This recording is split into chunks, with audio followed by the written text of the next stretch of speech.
Okay, hello. Share ko lang ito ha. Kasi parang hindi na siya normal para sa akin. So, New fans na nahatak ng SB19 sa Akon 2025 nagugulat sa mga ginagawa.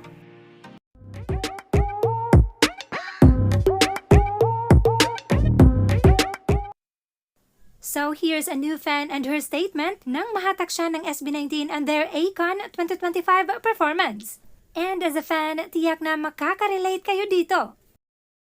Okay, hello. Share ko lang ito ha. Kasi parang hindi na siya normal para sa akin.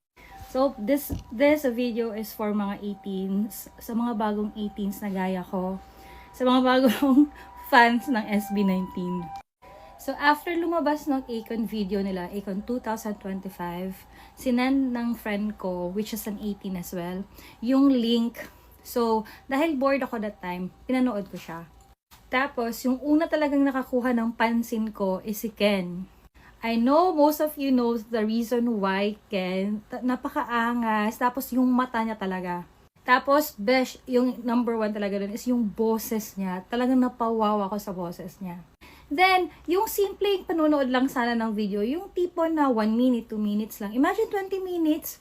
Besh, hindi ko akalain na matatapos ko yung video. At kahit tapos na yung 20 minutes video, nakapang ilang nood pa ako. Parang parang akong na-addict. Tapos yung kanta nila, Besh, ang ganda. Tapos si Stel, my God. Ang ganda ng boses ni Stel. Kuhang-kuha niya yung, Tapos si Justin naman, ang cute. Tapos si Pablo, my God! Woo! And then si Josh, macho guapito. Alam mo, wala akong kaalam-alam. Kasi, dati pa lang, itong kaibigan kong si Mayan, nagpasabay pa siya sa akin nung cards dito sa Japan para sa, tapos may magazine pa. Tapos, to be honest, I'm really not a fan, but I know SB19 dahil sa kaibigan ko. Sinayaw ko nga yung isang kanta nila, yung Gento, kasi gusto ko yung vibe, pero I'm not really into them pa. Yung after Akon lang talaga, dun talaga ako napawaw. Kasi first time kong manood ng performance nila na sobrang ganda, tapos bash, parang ako yung hiningal sa ginagawa nila. And then ito pa ha, dahil sa napaka-supportive ko kaibigan kay Mian, sinabi ko pa sa kanya before, ko siya ng concert ng SB19 kasi masayang-masaya talaga siya sa SB19. Like, tapos ngayon, parang nasabi ko sa sarili ko, shit, bakit parang nahawa ako kay May? Tapos nasabi ko na lang na, hanggang sa, alam nyo, 1 week nang dumaan, pero andun pa rin ako, andun pa rin yung hype ko, lahat na ata ng videos, hindi pa naman lahat, pero yung mga old videos nila, nakita ko na. Tapos, nire-research at saka pinag-aaralan ko yung mga terms ng mga 18. Gosh, okay pa ba ako? Tapos tawang-tawa pa ako kasi nag-post ako ng video, yung binivideohan ko yung anak ko tsaka yung husband ko kasi my husband really thinks I'm really quite, weird na lately kasi nga puro SB19 yung history ng YouTube list ko. Tapos wala lang, ang saya lang kasi may nag-comment doon mga caps, hindi ko alam anong meaning ng caps. Yun pala, caps ay yung term ng mga SB19 fan ng mga 18. Again, I'm a new fan po ng SB19 and to SB19, thank you sa music nyo. Hindi nga ako mahilig sa mga K-pop, J-pop, pero P-pop, grabe, nakuha nyo ako. And ngayon, sinishare ko na sa mga students ko dito sa Japan yung SB19. Kasi dito, may mga random questions yung mga estudyante. So, tinatanong nila, who's your favorite idol? Besh, may sagot na ako, SB19.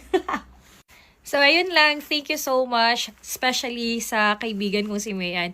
Ngit, Caps, tawang-tawa nga ako kasi binibiro ko siya. Caps na yung tawag ko sa kanya. Ngit kasi yung tawagan namin. Tapos lately, yung parang nakikita niya ako yun sa Facebook. Tapos puro nagko-comment ako. Tapos nakikita niya ako. Tapos tawa siya ng tawa doon. Kasi early morning pa lang. Parang naging ko na siya. Parang breakfast ko na yung mga video ng SB19. Ngit next time may kasama ka na mag-watch ng concert ng SB19. Doon talaga tayo sa harap para, para makita talaga natin sila ng Kasi nakita mo na, hindi ko pa sila nakikita. But I'm really looking forward na gig natin yun. Sama natin yung mga kakabu. Hawaan din natin sila. Ganun. To SB19, Josh, Stel, Pablo, Ken, and Justin, maraming salamat sa music nyo. I know na alam nyo that you save a lot of people because of what you do. And then, thank you for inspiring us, lalo na ako. Like, parang bumalik, parang naging teenager ako. Yung ganun na vibe. But really, thank you so much. And then, count me in, mga Caps. Maraming salamat sa inyo because of this, parang parang nagkaroon ako ng mga, ang sarap sa feeling, yung may mga taong, pareho kayo ng hilig. Tapos, wala lang, nakakatawa lang kasi may mga, hindi ko alam kung sisiw ba ako, kung ano ba yung mga terms na yun, hindi pa talaga ako familiar, but I'm studying it right now. So, yun lang. Thank you for watching. And to SB19, thank you. Mga 18, mga Caps, yun lang. I'm so happy. That's all. Bye! Okay pa ba ako? Okay pa ba tayo? Okay lang. Go. And here's from a Taiwanese local who can't seem to move on from SB19's performance. Still in December 6 and December 7, can't walk out. The most impressed is SB19. Their song was very attractive to me as soon as it came out. And the order of the song I chose was very strong, the only one I really wanted to record. Listen to it on the spot, awesome. P.S. The following are purely my personal feelings. The first song was so dirty. The worldview behind the song felt so majestic.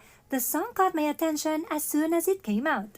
The last few songs feel like I'll get you up first, then continue to carry on this passion, but not take you up all at once, take you for a ride first and then break. And everyone is so good. These 4 songs are actually very high. There are rap, there are dancing, but I don't seem to hear them gasping during their performance. The 5 dance with the dancers are actually very strong. Sometimes my eyes are on the dancers because the dance is so good. I heard that they flew from Australia to Taiwan and rehearsed the same day, and this is still the Akon version of choreography and arrangement, really makes people look bright. I sat on the stage and the people around me were cheering louder and louder as the performance process, and even heard wow from time to time. Again, they are the only group in the whole show that all 4 stages are taken care of. This is amazing. Checked out, they have performed in Taiwan this year. When will they come to Taiwan to open a special show? I want to see. And here's from a Pinoy na naging instant fan. I think I'm now a certified 18. SB19's Akon 2025 performance was truly exceptional. You surely made our country proud, shifting my focus away from other K-pop groups this time. Wishing you all the best and may you welcome even more Global 18.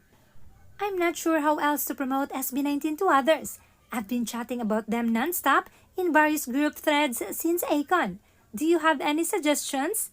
Carla, who are you? You are not one to fangirl over a boy group. You don't even like BTS.